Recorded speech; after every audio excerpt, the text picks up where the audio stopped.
السلام علیکم ورحمۃ اللہ وبرکاتہ۔ الحمدللہ رب العالمین والصلاة والسلام علی اشرف الانبیاء والمرسلین نبینا محمد وعلی آلہ واصحابہ اجمعین وبعد۔ جدید مناہج کی حقیقت کا آج کا جو یہ دوسرا سیشن ہے، اس سیشن میں انشاءاللہ تبارک و تعالی ایک دو سوالات ہیں جو شیخ صالح فوزان سے کیے گئے ہیں، اور ان سوالات کا تعلق جو ہے وہ دعوت میں علم کی ضرورت، اس سے متعلق دعوت کا مرحلہ کب آتا ہے۔ دعوت اور نبوت کا یہ مشن ہے دعوت، ایسے ہی دعوت امت کی ہدایت کے لیے ضروری ہے تاکہ لوگ گمراہی سے بچیں، جہنم کے راستے سے بچ کر کے جنت کے راستے پر آ سکیں، لوگ کفر سے شرک سے نکلیں، یا مثال کے طور پر لوگ اسلام لانے کے بعد بہت سارے منکرات، بہت سارے انحرافات پائے جاتے ہیں، اس سے لوگ نکلیں۔ اس کا جذبہ اور اس کی تڑپ، اس کی جو چاہت ہے، یہ سب اپنی جگہ پر ٹھیک ہے، لیکن اللہ تبارک و تعالیٰ کے دین میں دعوت کا یہ مرحلہ کب آتا ہے۔ انبیاء علیہ السلام کی سیرت اگر ہم پڑھیں تو انبیاء کی سیرت ہمارے لیے اس سلسلے میں سب سے بڑا نمونہ ہے، کیونکہ انبیاء علیہ السلام کو اللہ تبارک و تعالیٰ نے قوموں میں بھیج کر کے قوموں کی رہنمائی فرمائی، اپنے بندگان کی رہنمائی فرمائی، انہیں بشیر نذیر بنا کر کے، مبشرین و منذرین، ڈرانے والا بنا کر کے، آگاہ کرنے والا، اور ایسے ہی بشارت سنانے والا، خوشخبری بنانے والا بنا کر کے بھیجا۔ تو یہ اس میدان کے سب سے اونچے آئیڈیل ہیں۔ اللہ کے نبی صلی اللہ علیہ وسلم نے فرما کے بارے میں آیا وَدَاعِيًا إِلَى اللَّهِ بِإِذْنِهِ وَسِرَاجًا مُنِيرًا إِنَّا أَرْسَلْنَاكَ شَاهِدًا وَمُبَشِّرًا وَنَذِيرًا وَدَاعِيًا إِلَى اللَّهِ بِإِذْنِهِ وَسِرَاجًا مُنِيرًا۔ ہم نے آپ کو اللہ تبارک و تعالیٰ کی طرف بلانے والا، داعی بنا کر کے بھیجا۔ اب یہ ہے دعوت۔ دعوت کے بارے میں عام طور پر ایک جذباتی رویہ پایا جاتا ہے۔ وہ جماعت جو جماعت تبلیغ اپنے آپ کو کہتی ہے، جن کو جماعت تبلیغ کے نام سے ہم لوگ بھی جانتے ہیں، ان کے یہاں بھی یہ معاملہ بہت تیزی کے ساتھ پھیلا ہوا ہے، چلتا ہے۔ ایک شخص جو بالکل دین اسلام سے نابلد ہے، حتیٰ کہ بالکل فرائض و واجبات بھی ڈھنگ سے نہیں جانتا ہے، ایمان کی بنیادی باتیں بھی نہیں جانتا ہے، اور ایمان کی بنیادی باتیں چونکہ وہاں بتائی بھی نہیں جاتی تو وہ تو کہاں سے جانیں گے وہ، لیکن جس کا وہ بات کرتے ہیں، نماز ہے، روزہ ہے، فضائل ہے نا ان کے، یا اور عبادات کے فضائل، زکوٰۃ، صدقات وغیرہ کے، تو فضائل کی حد تک کیا وہ صحیح اور ضعیف اور معتبر غیر معتبر، مستند غیر مستند باتیں ہیں، وہ سب چیزیں ان کے یہاں پائی جاتی ہیں۔ لیکن ظاہر ہے کہ ایک مسلمان کے لیے جو دین کے فرائض اور واجبات ہیں، عقیدے کے ساتھ ان تمام چیزوں کا علم حاصل کرنا ضروری ہے۔ یہ بھی نہیں جانتے ہیں وہ صحیح سے، لیکن وہ یہ جانتے ہیں کہ دعوت نبیوں والا کام ہے۔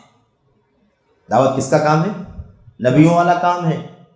تو نبیوں والا کام ہے تو نبیوں والا مشن چلانے کے لیے، نبیوں کے مشن کو آگے بڑھانے کے لیے، نبیوں والا کام کرنے کے لیے ظاہر ہے کہ ہمیں نبیوں کی سیرت پڑھ کر کے جاننا ضروری ہے کہ نبیوں والا کام ہم کیسے کریں گے، نبیوں والا کام کیسے کیا جائے، اس کو جاننا بہت زیادہ ضروری ہے۔ کام ہی کرنا شروع کر دیں کہ نبی دعوت کا کام کرتے تھے، یہ نہ دیکھیں کہ نبی نے دعوت کا کام جو کیا وہ نبوت کے بعد کیا، تو ٹھیک ہے نبوت تو آج نہیں ملے گی کسی کو، نبوت کا سلسلہ بند ہو چکا ہے، لیکن نبوت جس کو اللہ تبارک و تعالیٰ دیتا تھا، جن کو دیا اللہ نے نبوت، انہیں اللہ تبارک و تعالیٰ نے وہ پورا سکھا دیا، وہ سورہ پورا کا پورا بتا دیا جو پہنچانا ہے، جس کی طرف بلانا ہے۔ یہ پہلے ہوا کہ نہیں ہوا ہے؟ یہ پہلے نہیں، یہ پہلے ہوا ہے کہ اللہ تعالیٰ نے نبی یعنی اللہ کی طرف سے خبر دیا جانے والا، جن کے پاس اللہ کی خبر آتی، جن کے پاس اللہ کا پیغام آتا ہے، جس کے پاس اللہ تبارک و تعالیٰ کی تعلیمات آتی، ہدایات آتی ہے کہ نہیں؟ تو نبی اور رسول کا جو مشن ہے وہ ایک جذباتی مشن نہیں ہے، ایک اصولی مشن ہے۔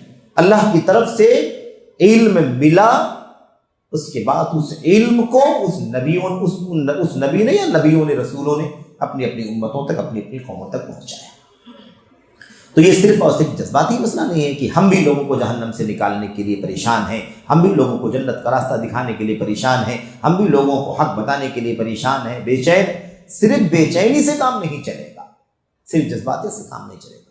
ظاہر ہے کہ ہمیں اس سے پہلے وہ سب چشمہ چاہیے، وہ خزانہ چاہیے، اس کا علم حاصل ہونا چاہیے جو ہم لوگوں کو بتا سکیں۔ فَاعْلَمْ أَنَّهُ لَا إِلَهَ إِلَّا اللَّهُ وَاسْتَغْفِرْ لِذَنبِكَ۔ آپ جانیے کہ اللہ تبارک و تعالیٰ کے سوا کوئی سچا عبادت کے قابل نہیں ہے۔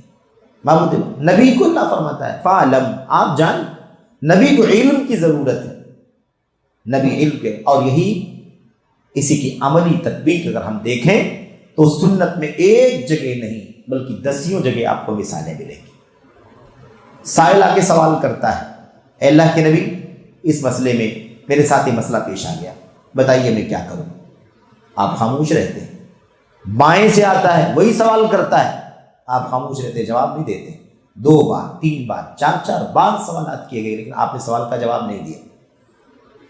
اس کے بعد وقت گزر گیا، 15 منٹ، آدھا گھنٹہ، 1 گھنٹہ، نماز کا وقت ہوا، اذان ہوئی، اقامت ہوئی، نماز پڑھی گئی۔ نماز پڑھنے کے بعد اللہ کے نبی علیہ السلام نے لوگوں سے پوچھا این السائل، آدمی کہاں ہے؟ وہ پوچھنے والا، جو سوال کرنے والا آیا تھا، وہ کہاں گیا جو ابھی نماز سے پہلے پوچھ رہا تھا؟ تو لوگ کہتے ہیں وہاں بیٹھا ہے، بلاؤ اسے۔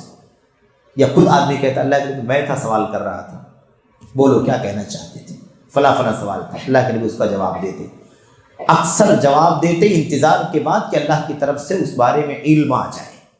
اور کئی جگہوں پر اللہ کے نبی نے بتایا کہ ابھی ابھی جبریل آئے تھے، مجھے اس کا جواب بتا گئے اور اب میں اسے تم تک پہنچا رہا ہوں۔ تو تبلیغ اور دعوت بعد میں، علم پہلے۔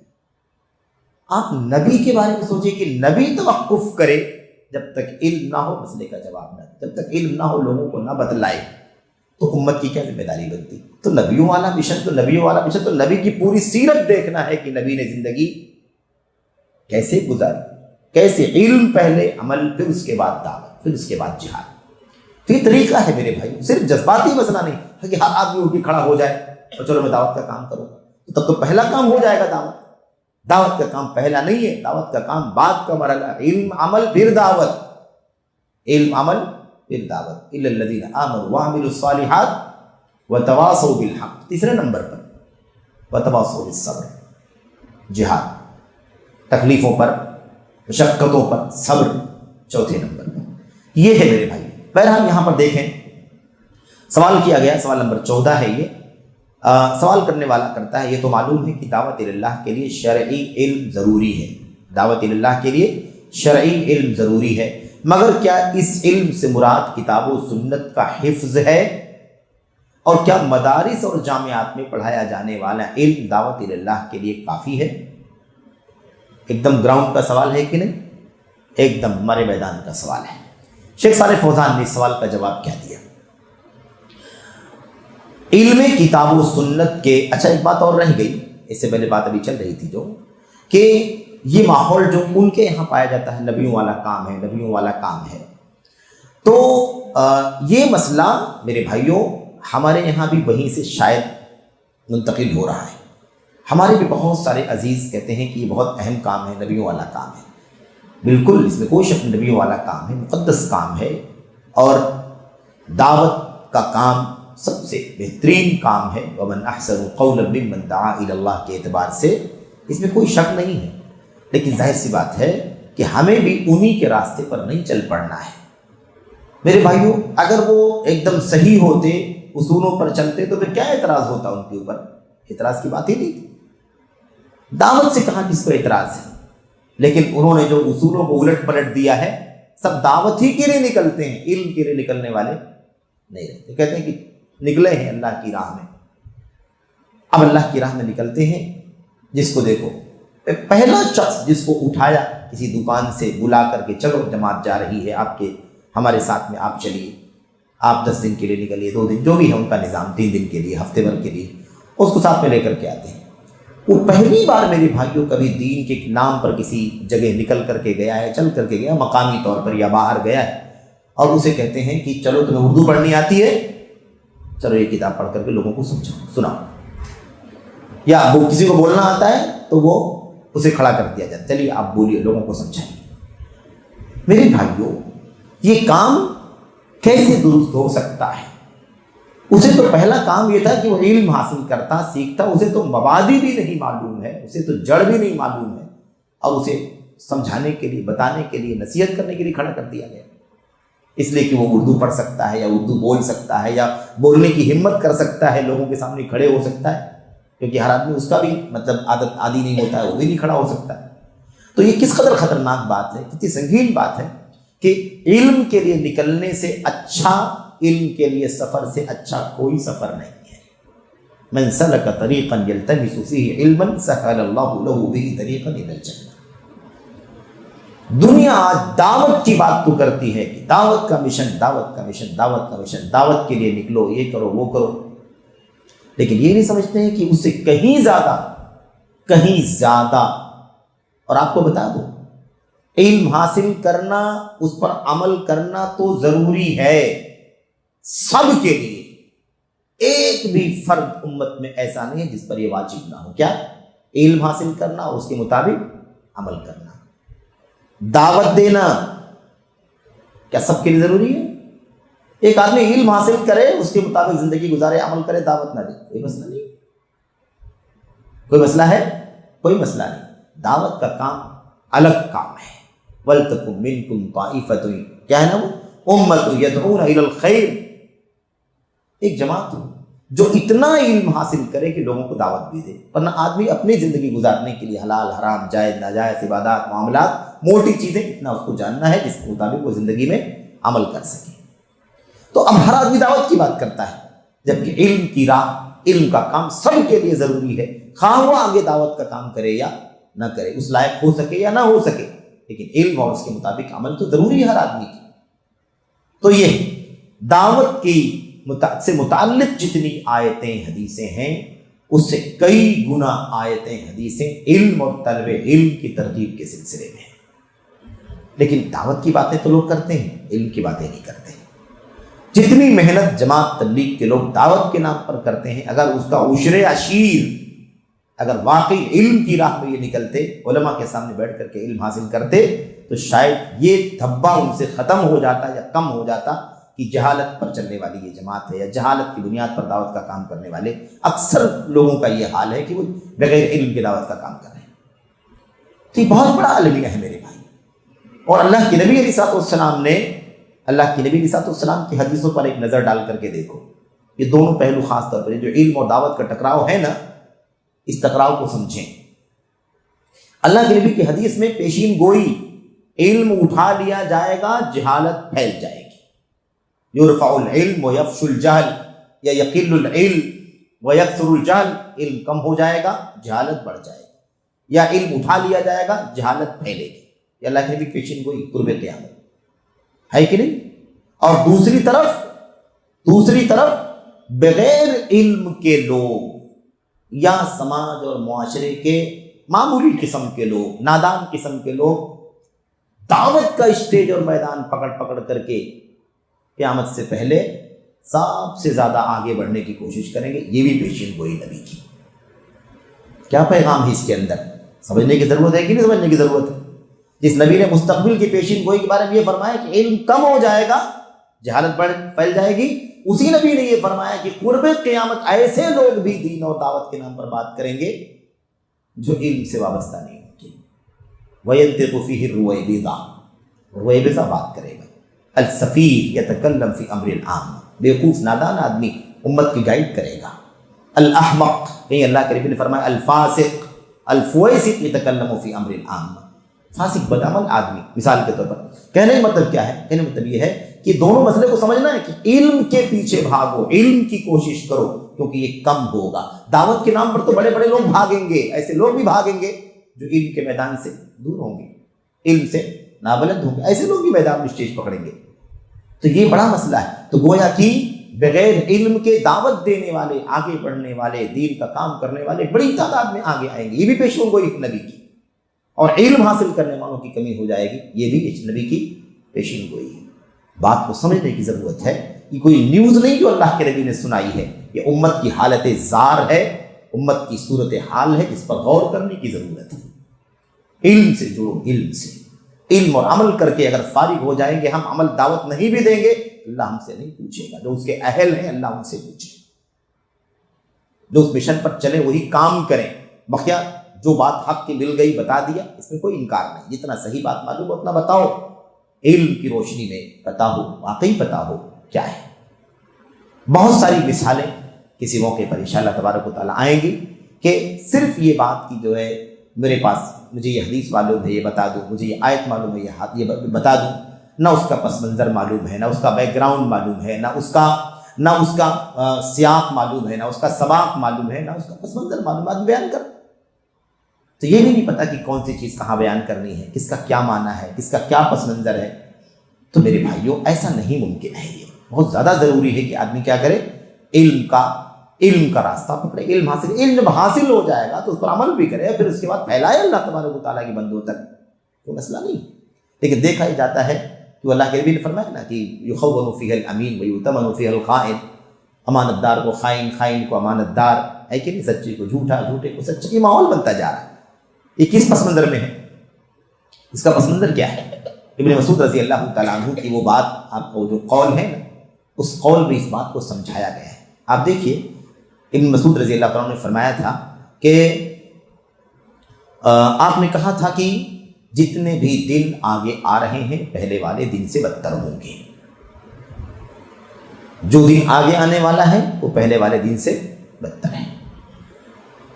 اب آگے وضاحت کیا، روایتیں کئی ایک ہیں، کسی روایت میں مختصر بات ہے، کسی میں اور مزید تفصیلات ہیں۔ اللہ کے نبی کی جو حدیث اپنی جگہ قائم ہے، اللہ کے نبی نے فرمایا تھا کہ لا یأتیکم یوم الا والذی بعدہ شر، کوئی بھی دن ایسا نہیں آئے گا مگر ایک اس کے بعد والا دن اس سے بدتر ہوگا۔ ابن مسعود رضی اللہ تعالیٰ عنہ نے کہا کہ میں یہ نہیں کہنا چاہتا ہوں، جو میں کہہ رہا ہوں کہ ہر آنے والا دن پہلے سے برا ہوگا، کوئی اس کا معنی یہ نہ سمجھے کہ پہلے والا دن زیادہ شاداب ہے اور آنے والا دن شاداب نہیں ہوگا، پہلے والا سال زیادہ مال و دولت والا سال ہے، آنے والا دن مال و دولت کے اعتبار سے برا ہوگا۔ میں یہ نہیں کہنا چاہتا ہوں کہ پہلے والے دن میں امیر اور ذمہ دار بہت اچھے ہوں گے اور بعد میں آنے والے دن میں امیر اور ذمہ دار برے ہوں گے، یہ نہیں کہنا چاہتا ہوں۔ میں صرف علم کے نقطے پر بات کر رہا ہوں، اس اعتبار سے کہہ رہا ہوں کہ ہر آنے والا دن پہلے سے وضاحت کیا انہوں نے۔ علماء آپس میں گفتگو، آپ علماء کی مطلب چھان بین چلنے لگی کہ ابن مسعود کہنا کیا چاہتے ہیں۔ ابن مسعود رضی اللہ تعالیٰ عنہ کے دوسرے اقوال سے اس کی وضاحت ہو گئی کہ ابن مسعود یہ کہنا چاہتے ہیں کہ علم کے معاملے میں ہر آنے والا دن پہلے سے کیا ہوگا۔ تو بہرحال علم بہت بنیادی چیز ہے، علم، اس کے بعد عمل اور پھر دعوت۔ تو یہ سوال کیا گیا ہے، سوال کا جواب، سوال وہی تھا، معلوم ہے کہ دعوت اللہ کے لیے شرعی علم ضروری ہے، مگر کیا اس علم سے مراد کتاب و سنت کا حفظ ہے، اور کیا مدارس اور جامعات میں پڑھایا جانے والا علم دعوت اللہ کے لیے کافی؟ جواب، علم کتاب و سنت کے نصوص کو یاد کرنے اور ان کے معانی کو سمجھنے کا نام ہے۔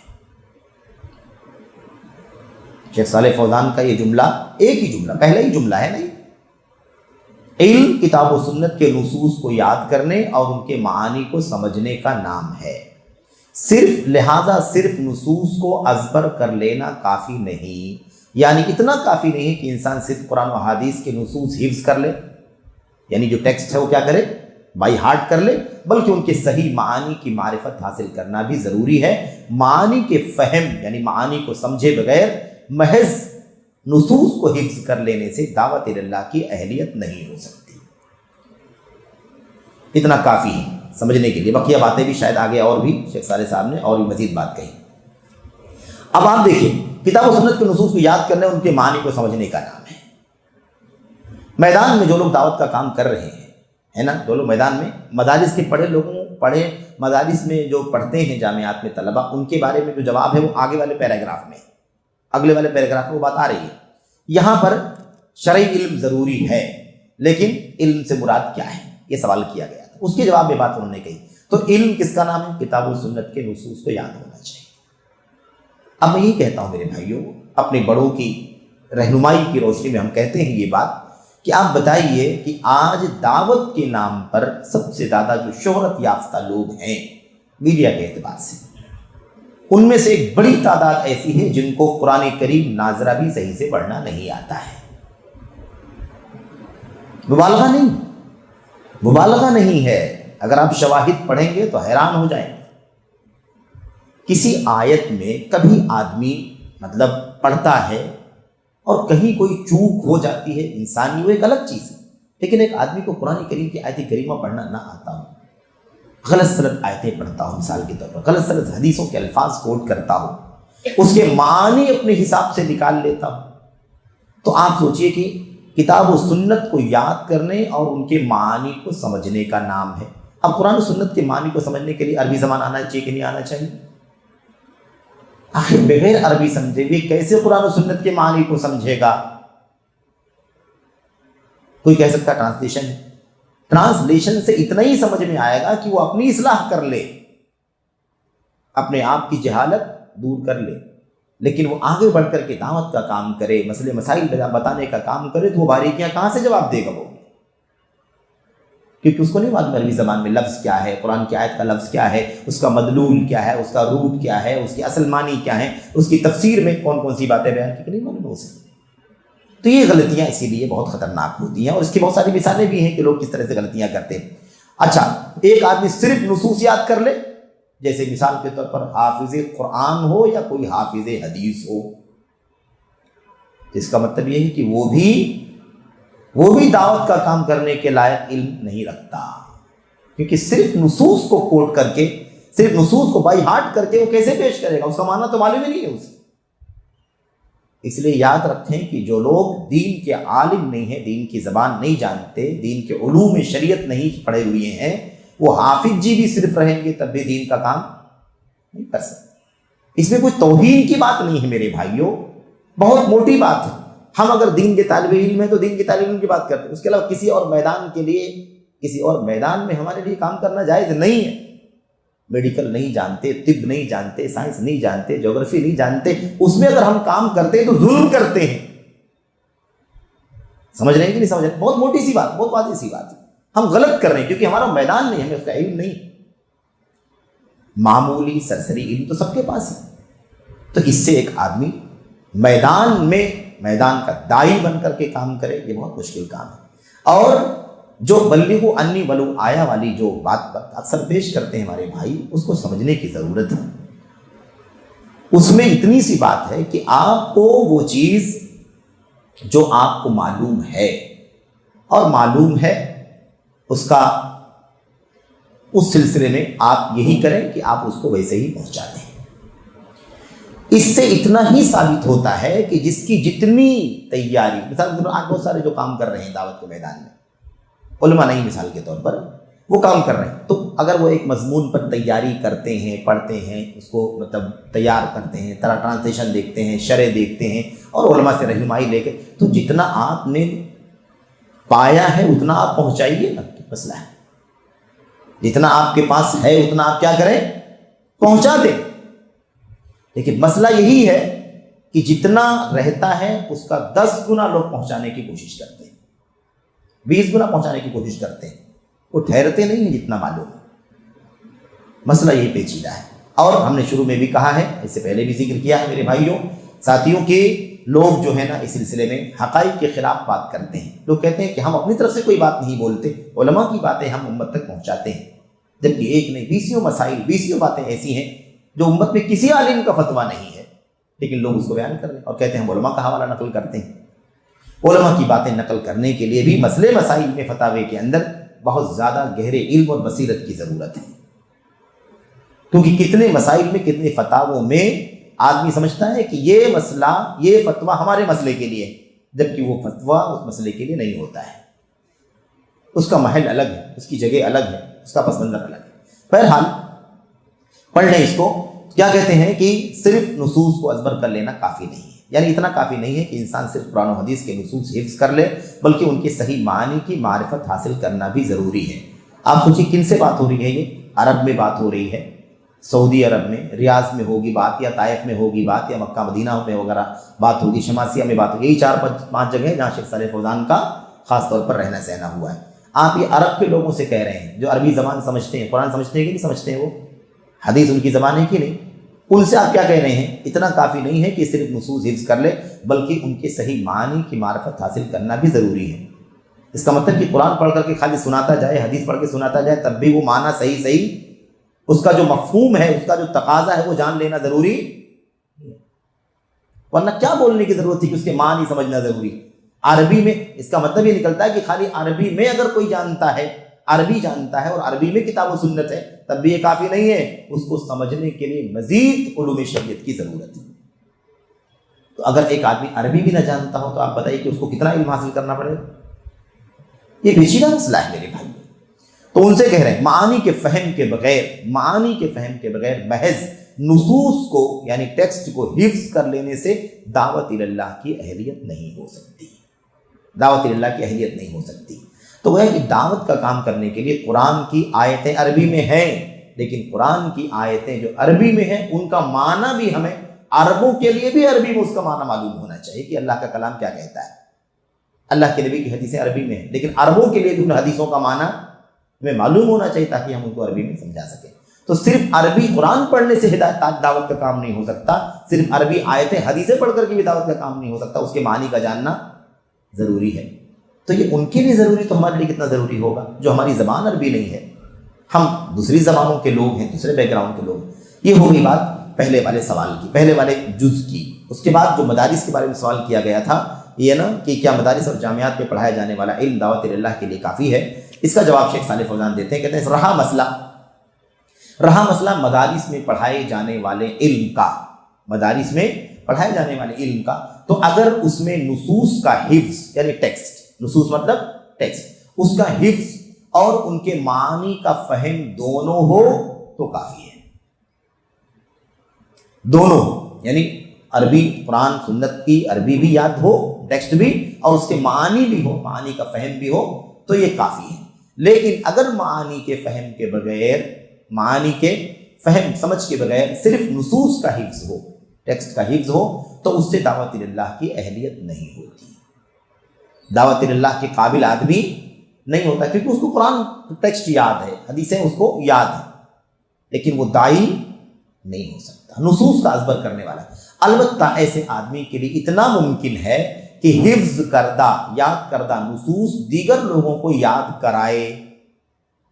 قرآن کا حافظ ہے، دوسرے لوگوں کو قرآن یاد کرائے، اس کو حدیثیں یاد ہیں، دوسرے لوگوں کو حدیثیں یاد کرائے۔ اور جو کتابیں عقیدے کی کتابیں ہیں، ہے نا، بلاغت کی کتابیں ہیں اور قواعد کی کتابیں ہیں، تجوید کی کتابیں ہیں، جو اشعار میں ہیں مثال کے طور پر، جو بھی اور بھی جو ٹیکسٹ کی کتابیں، ان کو بھی ایسے بھی بہت سارے الحمدللہ طلبہ موجود ہیں عرب کے اندر جن کو قرآن بھی یاد ہے، حدیث کی بہت ساری کتابیں یاد ہیں، علماء کی بہت ساری کتابیں ان کو یاد ہیں سلف کی، تو وہ کہتے ہیں کہ وہ کیا کریں اس کے۔ البتہ ایسے آدمی کے لیے اتنا ممکن ہے کہ حفظ کردہ یاد کیے ہوئے نصوص کو دیگر لوگوں کو یاد کرائے اور معانی کی شرح کیے بغیر انہیں سکھائے اور پڑھ کر سنائے۔ اس میں کوئی اعتراض ہے؟ کوئی اعتراض نہیں، وہ اصولی یہی کہا جا رہا ہے، یہی پیغام ہے، یہی کہا جا رہا ہے، یہی پیغام ہے۔ جتنے ہمارے بھائی اس بات پر بزد ہیں بلغوا انی ولو آیا والی بات لے کر کے، انہیں اسی بات کو سمجھ لینا چاہیے کہ بھائی جتنا انہیں صحیح علم اتنا ہی پھیلائیں، اس میں کوئی اعتراض نہیں، لیکن داعی بن جائیں، خطیب بن جائیں، مقرر بن جائیں، لیکچرر بن جائیں، مستقل وہی کام بنا لیں، تو یہ تو بلغوا انی ولو آیا کے خلاف ہے۔ یہ تو علماء کا کام ہے مستقل، جن کا وہی اوڑھنا بچھوڑنا ہے، سمجھ رہے ہیں؟ تو جیسے مثال کے طور پر ایک باپ ہے، باپ کو معلوم ہے کہ نماز فرض ہے، پڑھنی چاہیے، جھوٹ حرام ہے، مثال کے طور پر اپنے بچوں کو کہتا ہے بیٹے نماز کے لیے تم کو اٹھنا ہے، نماز کے لیے تم کو جانا ہے، جھوٹ تم نے کیوں بولا؟ یہ ہے تبلیغوا انی ولو آیا، یہ کیا ہے؟ بلغوا انی ولو آیا۔ لیکن اگر وہ مطلب اسٹیج پہ کھڑا ہو جائے، ممبر پہ آئے، تقریر کرے، خطبہ دے، درس دے، تو بلغوا انی ولو آیا میں آئے گا؟ یہ نہیں آئے گا۔ اس لیے فرق کرو دونوں کے اندر۔ باتیں استدلال بلغوا انی ولو آیا سے ہمارے عزیز کرتے ہیں، اور استدلال کر کے جو ثابت کرنا چاہتے ہیں وہ بلغوا انی ولو آیا سے باہر ہے. یہ اصل کام ہے. دونوں چیزوں میں فرق کرنا ضروری ہے. تو بہرحال یہ ایک سوال تھا مختصر، اس کا جواب تھا، اور مزید سوالات اسی حوالے سے اور بھی آگے آ رہے ہیں انشاءاللہ. بقیہ مسائل بھی واضح ہوں گے. اللہ سے دعا کرتے ہیں کہ اللہ تعالی ہم سبوں کو سنجیدگی سے، بلا کسی شدت کے، بلا کسی جذباتیت کے، اللہ عز و جل ہمیں سنجیدگی سے اللہ تبارک و تعالیٰ کے دین کو، اس کے اصولوں کو اور منہج کے اصولوں کو سمجھنے کی توفیق عطا فرمائے. آمین رب العالمین. صلی اللہ وسلم وبارک علی نبینا محمد وعلی آلہ وصحبہ اجمعین. السلام علیکم ورحمۃ اللہ وبرکاتہ.